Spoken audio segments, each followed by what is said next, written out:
Urban India ministries की ओर से आप सभी का अभिवादन करते हुए लेंट के इस समय में परिवार से जुड़े हुए विभिन्न मुद्दों पर चिंतन और प्रार्थना के लिए आपको आमंत्रित करते हैं।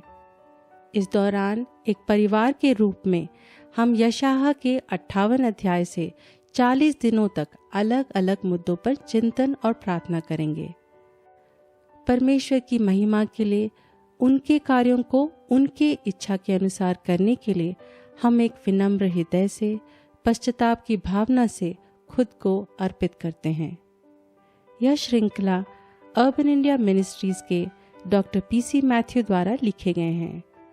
सर्वशक्तिमान ईश्वर हमारे अध्ययन को आशीषित करें। दिन 32, पारिवारिक रूप से बुजुर्ग और वृद्ध लोगों के लिए प्रार्थना करना। बुजुर्ग और वृद्ध हमारे समुदाय के लिए आशीष का कारण है, क्योंकि वे अपने साथ अनुभव और ज्ञान का भंडार लाते हैं। बढ़ती उम्र के साथ शारीरिक और सामाजिक समस्याएं आती हैं। हमारे विश्व में 7 साल से ऊपर वाले लोगों की संख्या बढ़ती जा रही है और वे दुनिया की कुल जनसंख्या का 1/6% हैं। शारीरिक कमजोरी के कारण उन्हें ज्यादा देखरेख की जरूरत है। उम्र के इस पड़ाव में उनके मूल्यवान अनुभव दूसरों के मार्गदर्शन के काम आ सकती है, पर दुर्भाग्य से बुजुर्ग लोगों को यह जीवन बहुत अकेलेपन और अवांछित ढंग से बिताना पड़ता है। स्वास्थ्य संबंधित समस्याएं प्रमुख कारण हैं जो वृद्ध और बुजुर्ग समाज को एक निर्भर रूप से जीने के लिए मजबूर करती है।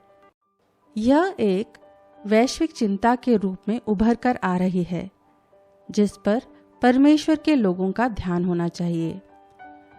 यूएन 2021 से 2030 को यूएन स्वास्थ्य वृद्धावस्था का दशक के रूप में मना रही है, जहां WHO को इसको अमल करने के कार्य का नेतृत्व करने के लिए कहा गया है। इस दिशा में कलीसिया को प्रमुख भूमिका निभाना चाहिए, ताकि बुजुर्ग इनायत से वृद्ध हो सकें और अपने स्वास्थ्य की अच्छी देखरेख कर सकें। वृद्धाश्रम पश्चिमी संस्कृति में स्थापित चलन है, परंतु अब इसकी महत्वता पूर्वी देश में भी देखी जा सकती है।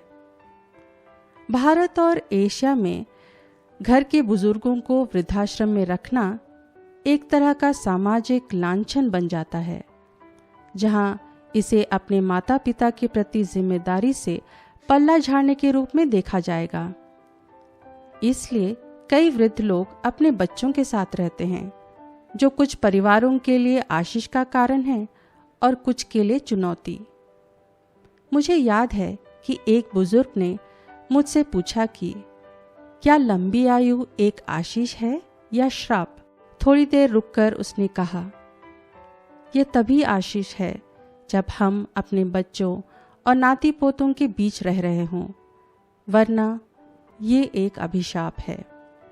वे अपने अनुभव से बता रहे थे, क्योंकि उनके बच्चे विदेश में बस गए थे और उनके पास नहीं थे। भजन संहिता 92 के 14 में बुजुर्ग लोगों के लिए शक्तिशाली वाचा देते हुए यह कहा गया है कि वे बुढ़ापे में भी फलदायी बने, एक अच्छा गुण, अच्छी समझ और एक मजबूत नींव प्रेम, विश्वास और सहनशीलता को दर्शाएं। तीतुस 2:2-5। यशायाह 46:4 और 58:11 में प्रभु का वचन आश्वासित करता है कि परमेश्वर बुढ़ापे में भी उनको संभालेगा और उनकी कमजोर काया को मजबूत करेगा।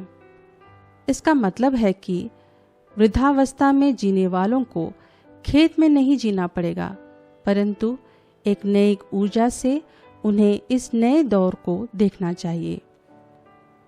मूसा की तरह वे भी फलदायी रहेंगे और आने वाली पीढ़ियों को यहोशू और कालेब के जैसे तैयार करेंगे और उनका मार्गदर्शन करेंगे।